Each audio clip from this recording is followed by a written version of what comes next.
केंद्र सरकार की महत्वाकांक्षी योजनाओं में जनजातीय क्षेत्रों में संचालित एकलव्य आदर्श आवासीय विद्यालय भी है।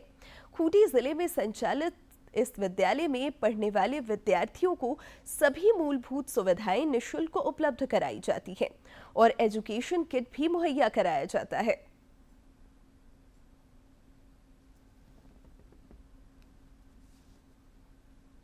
खूंटी के रेवा में संचालित एकलव्य आदर्श आवासीय विद्यालय की आधारशिला तत्कालीन जनजातीय मंत्री अर्जुन मुंडा ने रखी।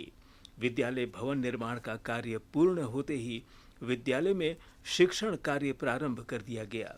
इस आवासीय विद्यालय में खूंटी, मुरहू, गुमला, सिमडेगा, लातेहार, रांची के विद्यार्थी अध्ययनरत हैं। यहाँ की पढ़ाई अच्छी चल रही है। अभी हमारा 1 महीना ही हुआ है और बहुत अच्छा पढ़ाई हो रहा है। हम बहुत कुछ सीख रहे हैं यहाँ आके। अब जब से ये एकलव्य मॉडल रेसिडेंशियल स्कूल विद्यालय खुला है उसका, फिर अब मैं इस स्कूल के लिए एग्ज़ाम लिख के आई हूँ इधर। यहाँ पे मुझे बहुत कुछ सीखने को मिल रहा है। इंग्लिश, हिंदी, बहुत सारे सब्जेक्ट को मिल रहा है सीखने के लिए। एकलव्य आदर्श आवासीय विद्यालय में सीबीएसई पैटर्न पर पढ़ाई होती है और आवासीय विद्यालय होने के कारण रहने, खाने और पढ़ाई का पूरा मौका मिलता है।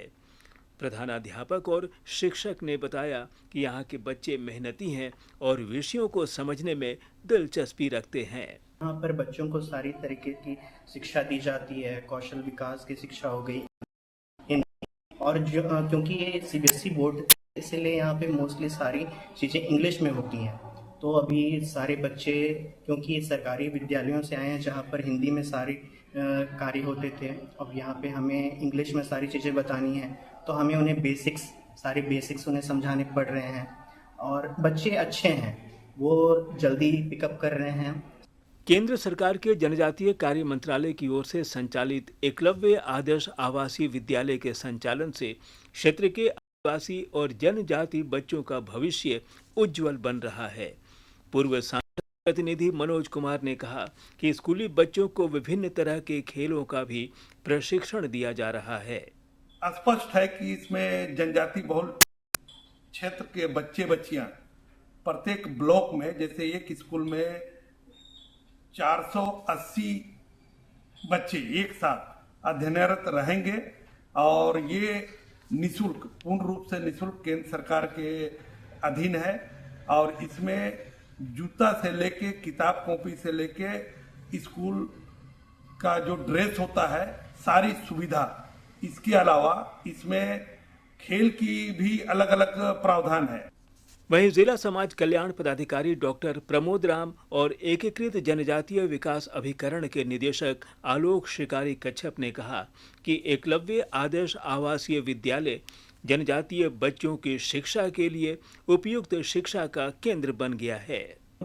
भगवान बिरसा मुंडा का ही कर्मस्थली, जन्मस्थली है, तो हम लोगों को लग रहता है कि कहीं कम ध्यान दिया जाएगा, लेकिन खूंटी में ज़्यादा ध्यान दिया जाएगा। कोई भी आएंगे तो खूंटी को जरूर विजिट करेंगे, आएंगे, तो उस ख्याल से हम लोग उसको ध्यान देते हैं ताकि हम और जगह से अच्छा कर पाए। बहुत हर्ष की बात है कि भगवान बिरसा मुंडा जी के नाम से जो है इस योजना का नामांकन हुआ है और ये जो है इसका संदेश पूरे राज्य में और पूरे देश में जाएगा। केंद्र सरकार की ओर से संचालित एकलव्य आदर्श आवासीय विद्यालय से झारखंड जैसे राज्यों में काफी परिवर्तन आया है। सरकार के प्रयास से जनजातीय बच्चों को केवल पढ़ने का अवसर ही प्राप्त नहीं हो रहा, बल्कि इनका चारित्रिक, मानसिक और शारीरिक समेत सर्वांगीण विकास हो रहा है। डीडी न्यूज के लिए खूंटी से ज्योत्सना की रिपोर्ट।